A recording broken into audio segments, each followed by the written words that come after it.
Hi there, and welcome to yet another Behind the Business episode with myself, Steve Swift from Client Direction. And as always, I'm joined by my good friend, John. How you doing, mate? I'm good, thanks, Steve. Yeah. How's your week been? It's been a good one, mate. I mean, the weather's been a bit up and down, but on the whole, it's been a good one. Business has been good. And yeah, all happy days, mate. So things are moving forward nicely. What about yourself? Yeah. It's been another good one. It's as you say, the weather's been a bit hit and miss, but you know, pretty good. You lost for words. It was that exciting this week, wasn't it? It was fantastic. And of course, it's Good Friday today, so happy Easter, Steve. Indeed, and to you, sir, and to you, and to everybody else that's listening. Even if you're not listening on Good Friday, you got better things to do with your time. It's just us here recording our usual podcast, but there we go. So, right, John. So this episode is an interesting one because it's a continuation, from last week's where we discussed about objection handling part 1, and this one is objection handling part 2. Indeed, this time it's personal.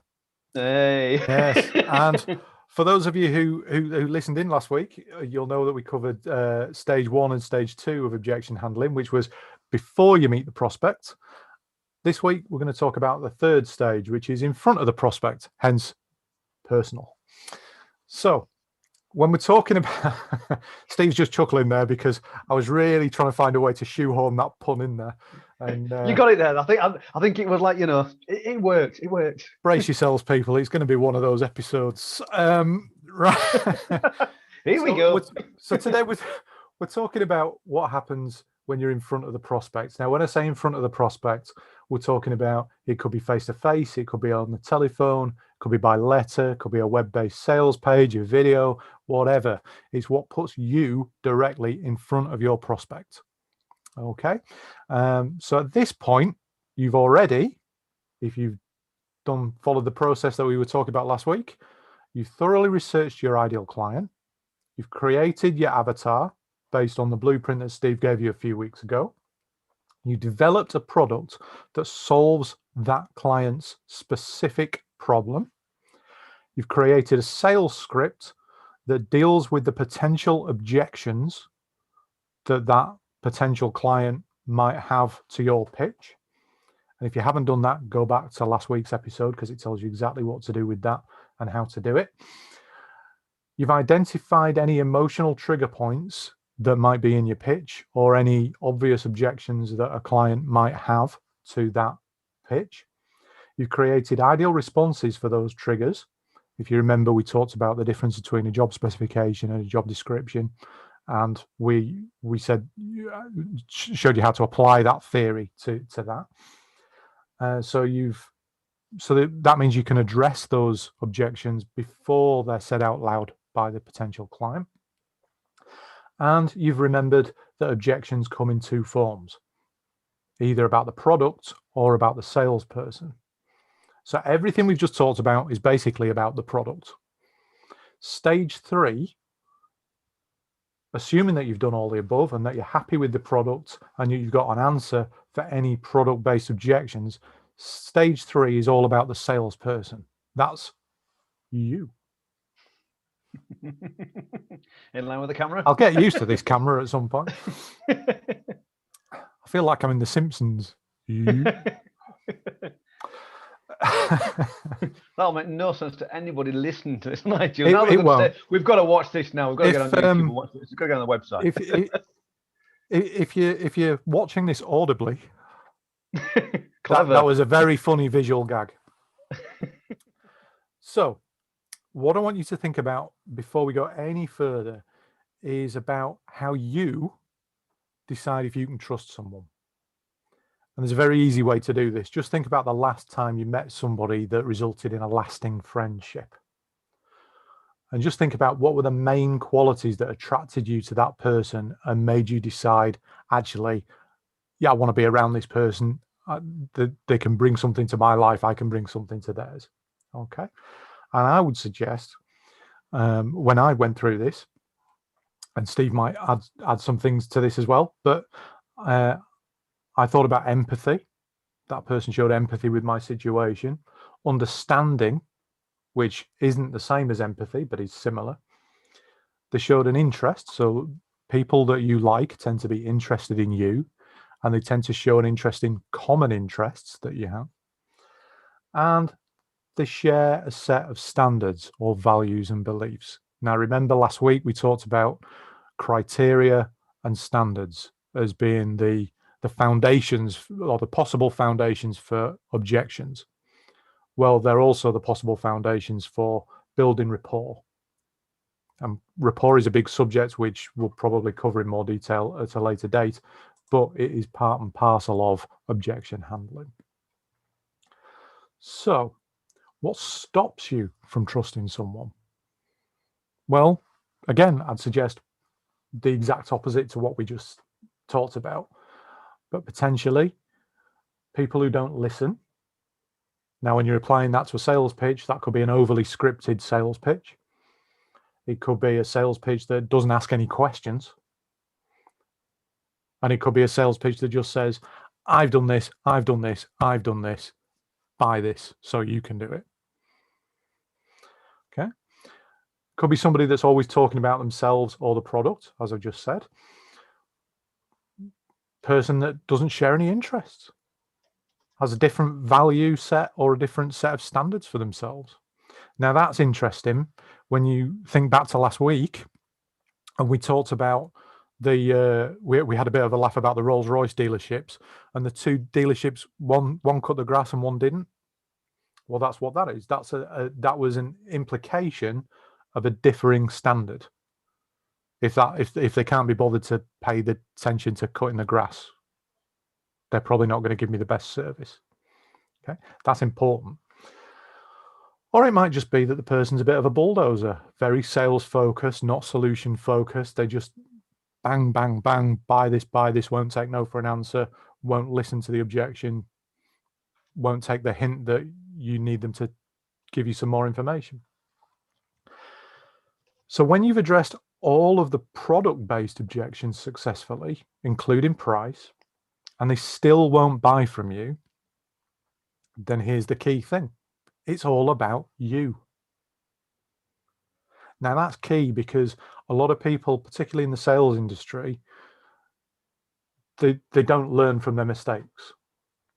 The best ones do, but there's thousands and thousands of people who aren't making target or aren't selling what they want to sell because it's the product, it's the sales material, it's the pitch.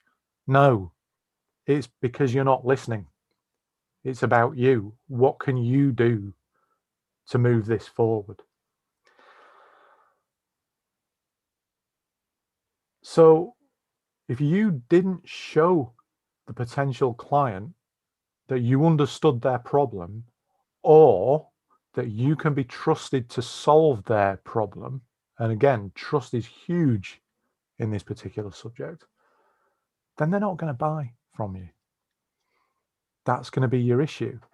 Now, depending on your sales model, you might need to think about that in different ways. How does that apply to a video? How does it apply to a letter as opposed to a face-to-face conversation or a conversation over the telephone? How can you show people that they can trust you and build that rapport quickly? You know, again, as we said last week, it's that thing of, that's great, you're making some great big claims, but what can you do to back it up? Can I trust you to be telling me the truth? Show me your bank balance. How do you do that quickly with a client that you've potentially never met before? Well, you do it by building rapport. Now, as I said, that's a big subject, but there are 4 things that you can do very quickly and you can apply very quickly, which can help with this. The first is reflexive conversation. In other words, listen to what they're saying to you, use their phraseology back to them. When people use the same phraseology, it points to the fact that you're thinking in the same way. Very quickly gets people to feel like you know what they're talking about. Show empathy about their circumstance. If anybody out there has any knowledge of the spin selling model, you know, this is a huge part of that. What's the problem? Wow, that must be causing you awful issues. You know, tell me about those. Build that Show an empathy. Show that you understand what they're going through and why they're going through it. Active listening. Pretty basic skill. Rephrase what you just heard. Repeat it back to the client. Part and parcel of that reflexive conversation. If you're doing those two things properly, your language changes with each client. Now, again, how do you apply that to a sales video? Well, you apply that to a sales video by making sure you've got your avatar absolutely spot on, and you've got your targeting absolutely spot on. And then once you've gone through that conversation, you build on what you've just heard, and you make sure that you apply your product and your solution to what you've just heard. You don't just go through, you don't just listen to all these problems and then say, oh, that's terrible. You know, I've got this product. Who cares? Oh, that's awful that your roof's fallen in. Have you tried this energy drink? Well, how's that going to solve the problem? Unless you explain how it's going to solve the problem and you build on what you've just heard, who cares? You know, the client's not going to care because, as we've already said, you're interrupting them. They don't want to know.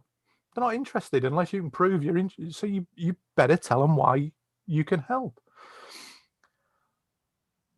And on the other side to that, there are certain things that you don't need to tell them. Now, all this is common sense. The whole part, stage 3 of objection handling, should be common sense. There should be many people listening to this today saying, I know all this because I experience it when people sell to me. And that's your key. If you find something annoying in a sales conversation, so does everybody else. So don't do it. Because I can guarantee that there are people out there who are going, oh, I hate it when people stick to a script and it sounds like they're reading it. But you can absolutely guarantee that those same people are going, stick to the script. Because that's the sales industry. That's exactly what it's like most of the time in sales organizations, and it's wrong. So there are certain things that you don't need to tell people. You don't need to tell them that you've got something to sell because you are a salesperson doing a sales pitch. They already know you're trying to sell them something, so don't keep telling them. You certainly don't want to tell them that you've got something that you want them to buy. Now, that's different to trying to sell them something, okay? Because they know that as well. Because you're sat in front of them, possibly with a sample, saying, look at this, isn't it great? Get your wallet out. They know, right? That's why you're there. You've made an appointment probably, or they're on your website looking at your video. They don't need you to make that explicit. But when the time is right, you have to be prepared and ready to ask them to buy properly. Because if you don't pull the trigger, they're not going to buy. Now that's key. And it's paradoxical because I've just said, don't tell them you want them to buy, but remember to ask them to buy. Now that's a skill. That's a skill that Steve knows all about. And I assume he's going to cover, if not today, in a future episode. Absolutely, yeah. Because as I've said in previous episodes, we don't like to be sold, but we do like to buy. So there are certain things you need to understand. Now may not be the time to ask them to buy anyway. Actually, that's incorrect. It's always a good time to ask people to buy, but it might not be the right time for them to buy from you at the moment. So listen for the language that people are using and decide, do I need to push this? Are they asking me to push this a little bit more? Or am I being asked to leave them alone? Decide when it's the right time to withdraw from the conversation. Ask them again. If it feels right, ask them again. But then have a contingency. Well, how about I speak to you in 2 weeks' time? You know, have that in place ready so that you're not the bulldozer. You don't want to bulldoze people, because if people feel, and you'll know this yourself because you've experienced it, if somebody tries to bulldoze a sale through, do you ever want to speak to that person ever again?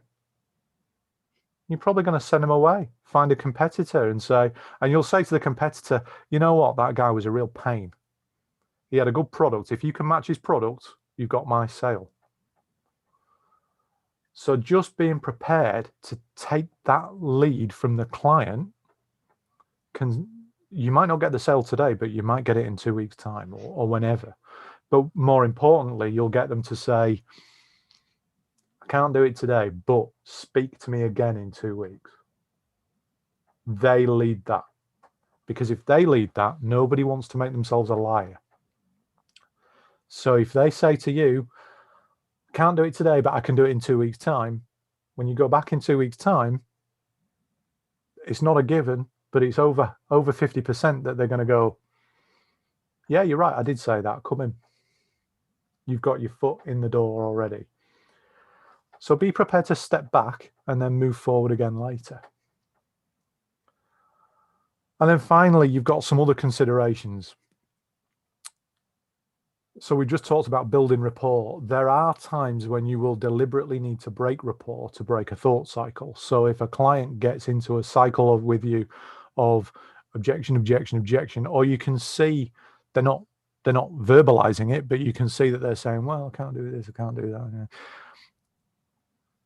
There's a point where you can say to them, you can say anything to them just to break that cycle and then say, right, what do you actually need? And there's nothing wrong with being explicit when you're questioning with a client. You look like you're not going to do it. Why not? What do you need to happen for you to buy this? Now, that's a powerful question when you're handling any kind of objection. Okay, you can't do it now. Seems like you want to do it. What needs to happen for you to be able to do it? And if you ask that question at the right time, you'll get the answer you need. And you just need to do it. Simple as that. Ask the right question, get the right answer. You know? So listen out for language. Listen out for negative language, especially when you're talking about your product. If your prospect starts using negative language, trying to change the subject to a negative subject, that's not good. Something's happening in their mind to do with your pitch, but they don't want to admit that it's to do with what you've said. Okay. Now, the other mistake that people make is they'll say something and they'll notice that the client has said something negative straight away. And they'll say, that was a response to what I've just said. Except it wasn't, because people form negative responses over time. So it's probably something you said 2 or 3 sentences back. So think about what you said. And if you're not sure what it was, again, ask. Hang on a minute. You just said something just happened there. I said something that didn't sit right. What was it? Right. Okay. Let's deal with that before we move on. Because as I said in the last episode, if you don't do that, if you don't bring these things out in the open, what happens is, regardless of what the objection is, at the end of the conversation, what you'll get is, can't commit to that amount of money at the moment. And you go away thinking, it's a price. Again, it's the price. Well, it isn't. Because if it solves the problem and saves them money, the price is never, ever going to be an issue. Cash flow might be. Ability to pay the whole thing on the spot might be an issue. But if you've done your stage 1 and stage 2 right, you've already got a plan for that and a contingency. You've made it easy for the buyer to buy so that you don't have to make them feel like you're trying to sell. So whenever the final idea I want to cover here, and I'm just conscious of time because, and this is a little note for Steve here. Steve, I've forgotten to press the button on the timer.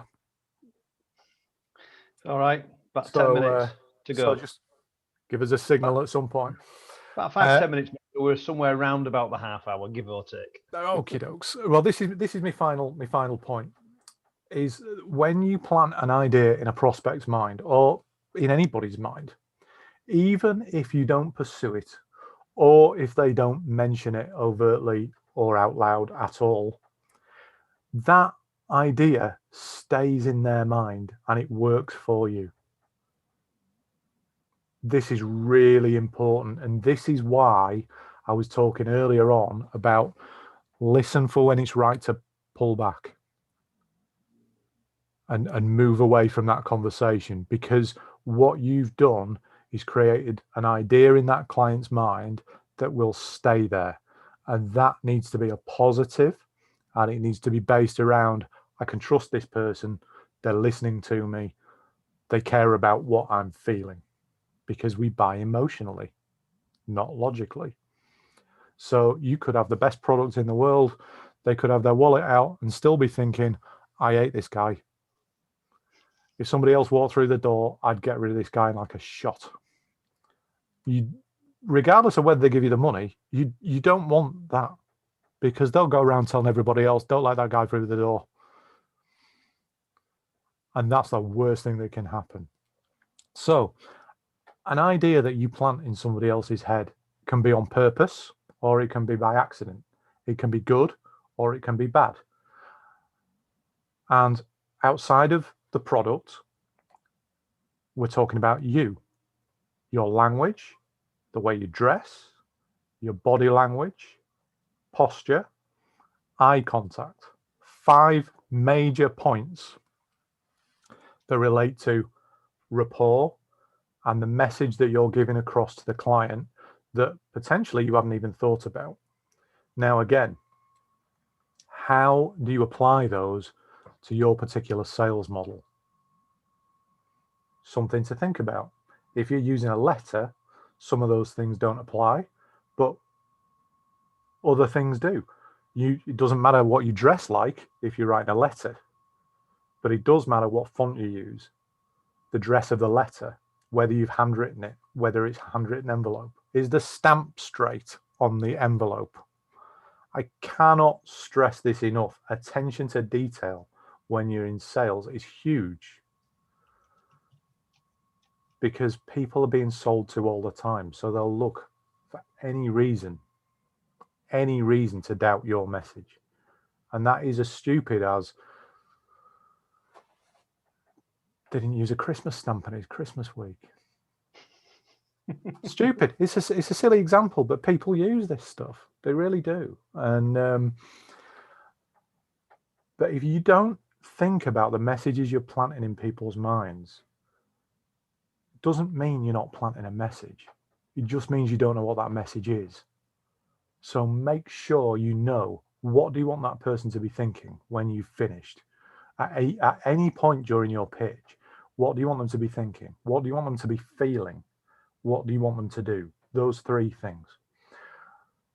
And how are you going to get them to do those 3 things? Particularly, how are you going to get them to feel the way that you want them to feel, so that you're always welcome through the door, so that you're the first person they think of. Because yeah, they might have seen 7 or 8 of your adverts. You might be the person that's killing it with your adverts, but if they don't like you, all that advert's doing is going, oh, I hate that guy. Every single time they see that advert, they're going to go, oh, not him again. We all do it. I've done it this week. I've blocked at least 3 different gurus from sending me Facebook ads this week, because they're just annoying, because they don't understand the subject that they're supposed to be teaching. And that's why it's important to think about this stuff. Because I'm now on a podcast saying, there are people out there who are so annoying because they don't think about this stuff, and they're trying to teach it to you. Now, that's why it's important to get somebody who actually really does know their subject, someone like Steve, who knows this stuff inside out. It's really important to get the right advice, but more importantly, to apply it. And that's why we do this podcast. It's why I agreed to do this podcast with Steve, because it's all about application. It's about getting the right advice, and it's about making sure you apply it. So think about that for your homework. What message is it that you want to send? And how can you use those 5 areas I just talked about, language, dress, body language, posture, and eye contact, to send that message? Put that with the first 2 stages we talked about, and you've got an absolutely watertight objection handling strategy. And that, Steve, endeth the 3rd lesson. John, as always, absolutely ram-packed, full of just fantastic content, golden nugget after golden nugget there. It was, I mean, I know we say it every single episode, but it astonishes me how much you can deliver in such a short space of time that's so on topic, so on point, and isn't repetitive. I mean, I've listened to podcasts before and I'm thinking, there's so many times, I know we spoke off camera last week about this, and I was listening to one particular podcaster, and this is somebody that's doing extremely well for themselves. They are very good at what they do, yet when they're doing the podcasts, the naturalisms, if that's the right word, is so flawed, because when they're talking, they'll be having a conversation. So what I'm going to talk about now is, well, it's an idea, and well, what it is. So anyway, the point I'm trying to make is that, and it's like, will you just spit it out? If you know what you're talking about, how come? I mean, some people do stutter. Some people have a stamina. Some people struggle to get the words out. And I understand. We don't need to know about your stamina, Steve. That comes from the karate training, that, mate, and nothing else. But what you've gone through there is clear, concise, and there's a process, like there is with everything, to help. So you've got to take on board what John's saying, and like John says, I've got a wealth of experience in my niche area, what I do. And I don't try and deviate from that, because I know what I know and I know what I'm good at. And if I'm not good at something, I'm not going to try and fudge it. I'm not going to try and wing it, because I know the results will be substandard. They'll be way below par. And I'm not going to put my name to something that I don't 100% believe in myself. It will get my clients results. So go back through and listen to what John said, not just at this episode, but last week's episode as well, because this is a huge topic, objection handling. And a lot of people, and I've made lots of notes as we've gone through it, and I'll just very, very briefly touch on them, because I'm not going to go through them, because I think this is another podcast episode with the points I've made to support everything that John's gone through, and add a bit more meat to the bone, so to speak, and give you a bit more of an insight how it can relate to your particular business type. But go back through both those episodes, because a lot of people are too busy trying to sell. And as John kept saying, he said it countless times, nobody likes to be sold to, because if you are a salesperson, then they know they're being sold to anyway. You don't have to hammer it down the throat, because that's the biggest put off of them all. They want to have their time to absorb what they want to absorb, hear what they want to hear, take from it what makes sense to them, and what hits them emotional buttons for them right there at that moment in time. And then on reflection of that, they will then come to their own conclusion. You can do the high pressure sales technique if you like, and there is a place for that. And like John says, there's a time to back off and then to move forward again. And this is why I want to go through all the notes I've made in another podcast, because I'm conscious of the time. We do try to keep it about 30 minutes. And you've already had an overwhelming amount of content from John. So I'm going to park all the notes, and I've made copious notes today, I'll be honest with you, and I'm itching to share them, but let's do that another day, I think, and we can reiterate and tie it all in. So, but as always, we'll put show notes on. I know there's supposed to be a PDF in the show notes for last week. Apologies if you try to look for that, it's not there. We will get that put up for you over the next couple of days, and then obviously we'll get this one put on now. We usually we record these, as John said, it's Good Friday today. So we tend to record these on a Friday. We then have a few days just to do all the coding and get it all prepared. And then we usually launch on a Monday. We're now going to move that to a Tuesday, just to make sure that we can get everything in place. We're doing a few changes at the moment with regards to the platforms, and we don't want you to miss out on not being able to view this. I mean, you can see it on YouTube, and you can download it on your various podcasts, if it's iTunes or wherever you listen to your podcasts. But the website platform we're mounting all this on, we're just going through some tweaks and changes at the moment. So bear with us on that, but you will still get regular, podcasts from us. It'd be great to hear back from you as well. I know some of my clients have watched these and they've said, look, we really like this particular topic you covered. Could you go into this a bit more detail? And if that's the same for yourself, then please do get in touch with us. We like to deliver the value and something that's going to be useful to you. Because if it's useful to you, it might be useful to many more people as well. So you could be doing everybody a good turn there. So, Absolutely. But other than that, John, is there anything else you want to add in closing for today's episode? No, I think that's everything from me. I'm sure people are fed up of hearing my voice over the last couple of weeks. So yeah. I think the fact that you have given so much of an insight into what because people don't talk about this that much. No, they just think they can set a business up, they can get a product or they can have a service, and then they just throw it out there. Let's just throw all the mud, see what sticks, and then when people ring up, try and handle it. But they don't know how to handle it in the best way to get the right conversions, to get the most out of it. I think you're right, and I think that's symptomatic of the kind of the online information marketer industry that's kind of promoted out there is the way it's promoted is for the most part fairly disingenuous in that it ignores the important fundamentals.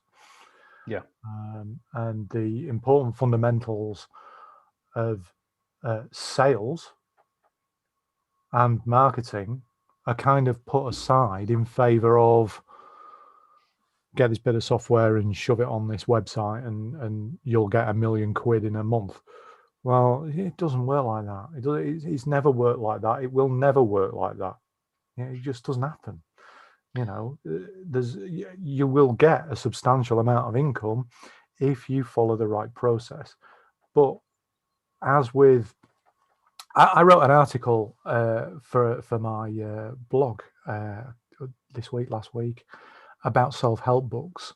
And if you read enough of these, and I've read thousands of them as research because I'm a life coach, what you find out is that the majority of these books follow the same process and they always miss out the same thing. But they always start with, follow this book, follow this process, you will get everything you ever desired. And at the end of the book, they always say, if you didn't get everything that you desired, it's your fault because you didn't do the work. And by the way, if you want to go to the next level, I've got another book. Well, coincidentally, that other book includes all the bits they missed out of the first book that you didn't know existed, that happen to be, you can't go up a staircase if there's 3 steps missing in the middle. Well, it doesn't work if you put those 3 steps at the top. You still got to jump that gap. So I think that's a silly example, but it tends to be the way that marketing works at the moment is promise the world and then say, it's your fault if you don't do it. Well, that's great, but don't make promises unless you've actually got a process to back it up. And that's, again, as I was saying earlier on, the thing that is great about what you do is you start with the process. You've started with a process. You can back it up quite obviously.